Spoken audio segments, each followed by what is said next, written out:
கிறிஸ்தவ மக்கள் வைத்த கோரிக்கைகள் முதல்வரின் கவனத்திற்கு கொண்டு செல்லப்பட்டு உடனடியாக நிறைவேற்ற நடவடிக்கை எடுக்கப்படும் என்று துணை முதல்வர் உதயநிதி ஸ்டாலின் ஒப்புதல். நான் படித்த பள்ளி, கல்லூரி அனைத்துமே கிறிஸ்தவ நிறுவனங்கள் என்றும் நான் ஒரு கிறிஸ்தவன் என கூறுவதில் பெருமைப்படுகிறேன் என்ற உதயநிதி ஸ்டாலின் இது பல சங்கிகளை கோபப்படுத்தும் என்றார். கோவை சத்தியமங்கலம் சாலையில் உள்ள கிறிஸ்தவ பெந்தகோஸ்தே சபை பேராலயத்தில் கிறிஸ்தவ பிறப்பு திருவிழா நிகழ்ச்சி நடைபெற்றது. இதில் துணை முதல்வர் உதயநிதி ஸ்டாலின் பங்கேற்றார். பின்னர் விழா மேடையில் பேசிய உதயநிதி ஸ்டாலின், உலகமே கொண்டாடும் விழா நமது கிறிஸ்துமஸ் விழா என கூறி அனைவருக்கும் கிறிஸ்துமஸ் வாழ்த்துக்களை பகிர்ந்து கொண்டார். தான் படித்த பள்ளி டான்பாஸ்கோ, கல்லூரி படிப்பு லயலோ கல்லூரி என்ற உதயநிதி, நானும் ஒரு கிறிஸ்துவன் என பெருமைப்படுகிறேன் என கூறினார். இது பல சங்கிகளை கோபப்படுத்தும் என கூறிய உதயநிதி ஸ்டாலின், அனைத்து மதங்களும் அடிப்படையில் அன்பைதான் போதிக்கின்றன. நீங்கள் இந்து என்று நினைத்தால் நான் ஹிந்து, கிறிஸ்துவன் என நினைத்தால் கிறிஸ்துவன், இஸ்லாமியன் என்று நினைத்தால் இஸ்லாமியன், நான் அனைத்து மதத்திற்கும் சொந்தக்காரன் என்றார். அதே மதத்தை வைத்து அரசியல் செய்யும் ஒரு சிலர் இருக்கிறார்கள் என குறிப்பிட்டார். சமூக வலைதளங்கள் உள்பட அனைத்து ஊடகங்களிலும் பொய்யை மட்டுமே அவர்கள் பரப்பி வருவதாக தெரிவித்தார்.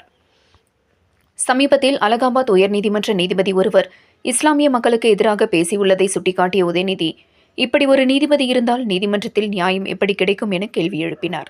மத ரீதியான அவதூறு பேச்சு பேசிய நீதிபதியை பதவி நீக்கம் செய்ய வேண்டும் என பாராளுமன்றத்தில் தீர்மானம் கொண்டு வந்தபோது அதிமுக அதனை ஆதரிக்கவில்லை என்றார். இதன் மூலம் அதிமுக பாஜக கள்ளக்கூட்டணி தொடர்கிறது என்பது உறுதியாகிறது என்றார். சமீபத்தில் நடைபெற்ற அதிமுக பொதுக்குழுவில் ஒரு தீர்மானம் கூட மத்திய பாஜக அரசை கண்டித்து இயற்றப்படவில்லை என்பதே இதற்கு சாட்சி என்றார். திராவிட இயக்கம் இருக்கும் வரை சிறுபான்மை மக்களுக்கு ஆதரவாக இருப்போம் என கூறிய அவர், கிறிஸ்தவ மக்கள் வைத்த கோரிக்கைகள் முதல்வரின் கவனத்திற்கு கொண்டு செல்லப்பட்டு உடனடியாக நிறைவேற்ற நடவடிக்கை எடுக்கப்படும் என்றார். வரும் 2026ஆம் ஆண்டு நடைபெறவுள்ள சட்டமன்ற தேர்தலிலும் திமுக கூட்டணிக்கு உங்கள் ஆதரவை கொடுக்க வேண்டும் என கேட்டுக்கொண்டார்.